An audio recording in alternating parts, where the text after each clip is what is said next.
Auzubillahiminash-shaytanir-rajeem. Bismillahir-rahmanir-rahim. Assalamu alaikum, my dear students. Today our topic is for 11th class students, and our topic is electromagnetic spectrum. So dear students, it was observed that all the elements show a characteristic line spectra or emission spectra. Line spectra or emission spectra.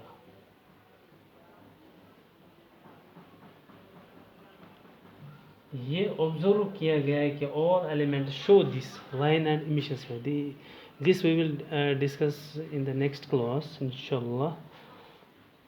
तो ये जो मतलब ये problem जो है यानी all elements show line and emission spectra, this was not explained by Rutherford's model of atom. ये Rutherford's model of atom ने explain नहीं किया. ये अंडरस्टैंड करने के लिए यानी लाइन स्पेक्ट्रम अंडरस्टैंड करने के लिए it is essential to understand the nature of light और रेडिएंट एनर्जी. ये पहले हमें अंडरस्टैंड करना है कि नेचर ऑफ लाइट क्या है या रेडिएंट एनर्जी की नेचर क्या है, जो हमने एक्सप्लेन करके दी है इलेक्ट्रोमैग्नेटिक वेव थ्योरी ने है या प्लैंक्स क्वांटम थ्योरी.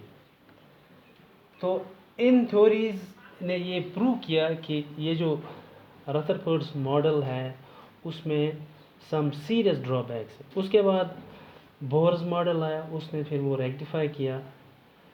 तो पहले हम यहाँ पर थोड़ा कुछ इन डेवलपमेंट्स का थोड़ा ब्रीफ डिस्कशन यहाँ देखेंगे कि कैसे कौन सी डेवलपमेंट हुई. यानी पहले हम देखेंगे what is the nature of these electromagnetic radiation. इनका नेचर क्या है, ये कैसे होती है, जो हमें इलेक्ट्रोमैग्नेटिक वेव थ्योरी ने प्रूव करके दिया है. तो it was put forward by this electromagnetic theory was put forward by James Clerk Maxwell in 1864. उसके जो मेन पॉइंट्स हैं वो हम यहाँ सम अप करते हैं. Number first point is that ये जो एनर्जी इमिट होती है by the source of light. Source of light में हमारा सन भी हो सकता है, हमारा बल्ब भी हो सकता है, या हमारा कोई रेड हॉट आयरन भी हो सकता है जिसको हम हीट करके वो रेड हो जाता है. This can be the source of light. ये जो सोर्स ऑफ लाइट होती है इट इज़ एक्चुअली रेडिएशन. ये जो यहाँ से हमारा ये जो लाइट इमिट हो जाती है by the source of light, यहाँ से जो हमारी एनर्जी इमिट हो जाती है, क्या यहाँ से जो एनर्जी इमिट हो जाती है it is actually radiant energy. ये क्या है एक्चुअली रेडिएंट एनर्जी. ये पहला पॉइंट जो हमें अंडरस्टैंड करना है क्या है, the energy is emitted from any source continuously in the form of radiations called as radiant energy. Number one. So number second is the radiation consists of electric and magnetic fields. So यहाँ पर आप ध्यान दीजिएगा थोड़ा. The radiation consists of electric and magnetic field oscillating perpendicular to each other. This is the electric field component of radiation. Electric field component.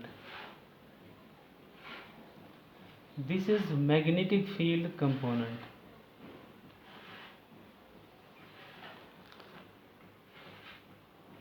And this is ये है this direction, यहाँ से यहाँ तक, this is the direction of propagation of wave. ये याद रखिएगा, direction of propagation of wave. कहने का मतलब ये है, ये जो इलेक्ट्रोमैग्नेटिक वेव होती है और द रेडिएशंस जो है, या रेडिएशन एनर्जी जिनको हमने अभी कहा, it is called radiant energy, they consists of electric and magnetic field oscillating perpendicular to each other। यानी ये ऑसिलेट करती है, ये जो वेव होती है ये ऑसिलेट करती है। इसके दो कंपोनेंट्स होते हैं, ये होता है इसका electric component, this is it is magnetic component. These components यानी electric and magnetic field components are oscillating perpendicular to each other, ये एक दूसरे के परपेंडिकुलर में होती है। And these both components they are perpendicular to the direction of the propagation, यानी जहाँ से वेव जाती है, जहाँ से वेव प्रोपेगेट करती है, ये दोनों उसके परपेंडिकुलर होते हैं। एक तो एक दूसरे के परपेंडिकुलर होते हैं, और उस डायरेक्शन ऑफ वेव जहाँ से जाती है उसकी डायरेक्शन के भी परपेंडिकुलर होते हैं। तो यहाँ से मैं आपको दिखाऊंगा कैसे होता है ये। For example this is wave, ये इसका है electric field component, this is it is electric field component, this is it is magnetic field component, ये मार्कर, दिस ये ऑसिलेट करते हैं एक दूसरे के perpendicular.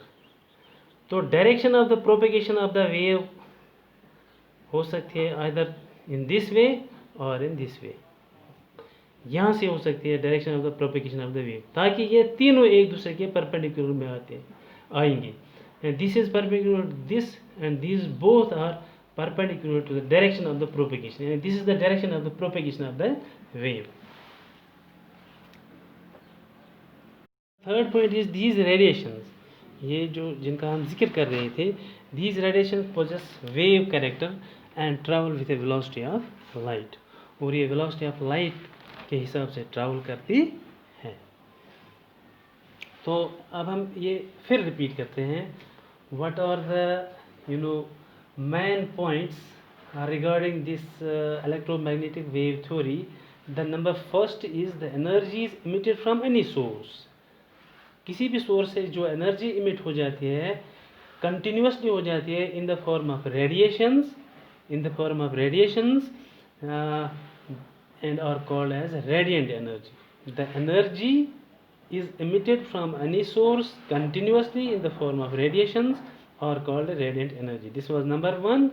And the number two is the radiations consists of electric and magnetic field oscillating perpendicular to each other, and these both are perpendicular to the direction of propagation of wave। जो ये अभी मैंने आपको सिखाया कि this is the electric field component, this is the magnetic field component, they are oscillating perpendicular to each other, and these both are perpendicular to the direction of the propagation of the wave। This was number second point, and the number third point is that the radiations possess wave character and travel with the velocity of light।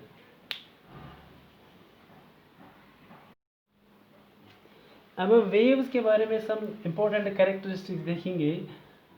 This is our wave. तो of course हमें पता है कि wavelength किसको कहते हैं, this is the wavelength, the distance between two consecutive crests और two consecutive trough. अगर यहाँ एक और ट्रफ होगा, the distance between this and this, ये डिस्टेंस, इस डिस्टेंस को हम कहते हैं वेवलेंथ, और this distance and this is called wavelength. तो फ्रीक्वेंसी किसको कहते हैं, frequency is represented by new, ऐसे इस तरह हम फ्रीक्वेंसी को रिप्रेजेंट करते हैं। It is the number of cycles produce पर सेकंड, यानी एक सेकंड में कितने साइकिल्स प्रोड्यूस होते हैं, उसको फ्रीक्वेंसी कहते हैं। वेलोसिटी किसको कहते हैं, velocity of a wave is defined as the linear distance travelled by the wave. Linear distance कितना वेव ट्रैवल करेगी, that is called velocity of a wave, linear distance travelled by a wave. Then we have amplitude. Amplitude किसको कहते हैं, amplitude of a wave is the height of the crust और the depth of the trough, ये जो crust की height है, this is the height of the crust, this is the depth of the trough, this is the height of the crust. Similarly, there will be the depth of the trough. So this height or depth of the crust or trough is called as amplitude. इसको हम amplitude कहते हैं, इसको हम denote करते हैं A से. Then we have wave number. Wave number भी एक और term आती है. Wave number is defined as the number of waves present in 1 centimeter length. Number of waves. Wave number nu bar. This is the symbol of wave number. It is number of waves present in 1 centimeter length. Number of waves present in 1 centimeter length. Of course, wave number is reciprocal of wave length. ये याद रखिएगा, wave number is the reciprocal of wave length. Electromagnetic spectrum पर the different types of electromagnetic radiations. ये जो different types of electromagnetic radiations, they differ. Different types of electromagnetic radiations we have cosmic rays, gamma rays, X-rays, ultraviolet rays, infrared, microwave, radio waves. They differ only in their wavelength or frequency. Wavelength या frequency में ये एक दूसरे से differ करती है. Wavelength और frequency. The wavelength increases in the following order.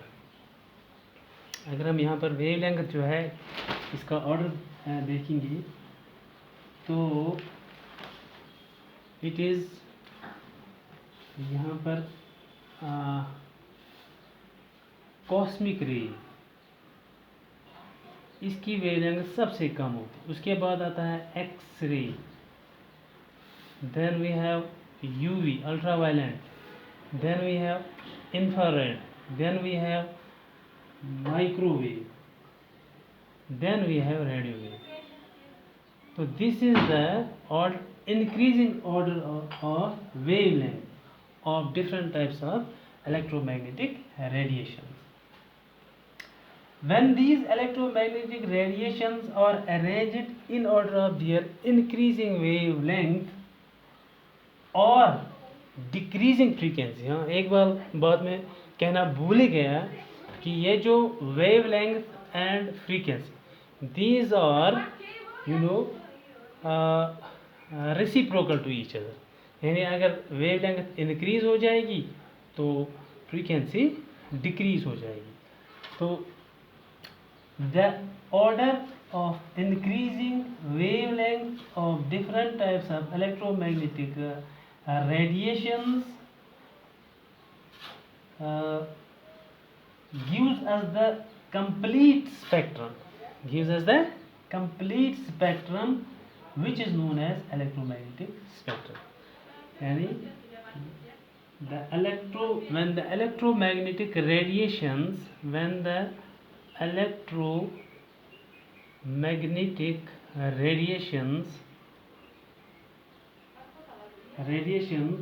are arranged in the order of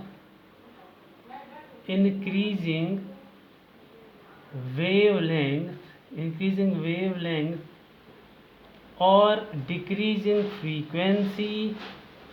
decreasing frequency the complete spectrum obtained. उसके बाद हमें एक complete spectrum obtain हो जाता है.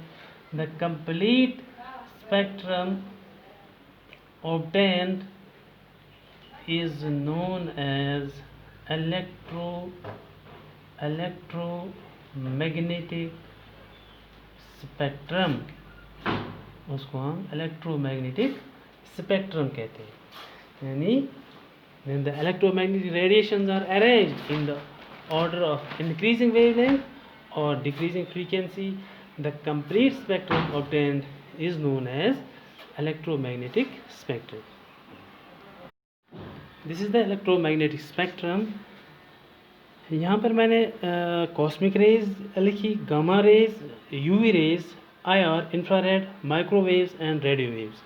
This is of course the increasing wavelength, यानी cosmic rays की wavelength सबसे कम है एंड रेडियो वेव्स की वेवलेंथ सबसे ज़्यादा है.